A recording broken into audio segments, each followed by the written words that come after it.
The Random Jottings of Donald J. in Nelson in Pendle, Lancashire.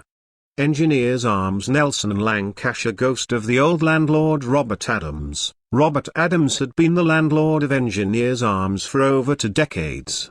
It was a well-known pub in Nelson, Lancashire, frequented by engineers and labourers who worked in the nearby factories. Robert was a kind and generous man, always ready with a smile and a pint of ale.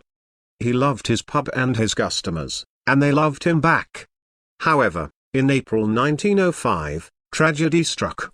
Robert Adams fell ill and passed away suddenly, leaving behind his wife and 2 children.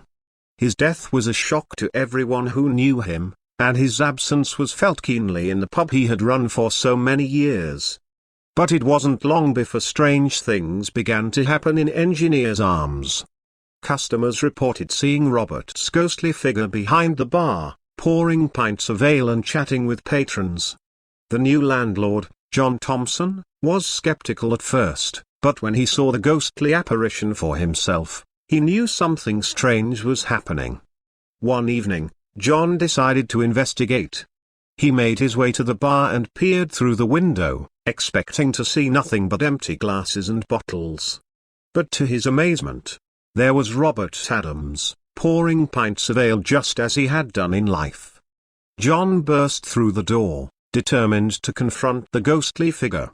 But as he entered the pub, Robert's apparition vanished, leaving John standing alone in the empty bar.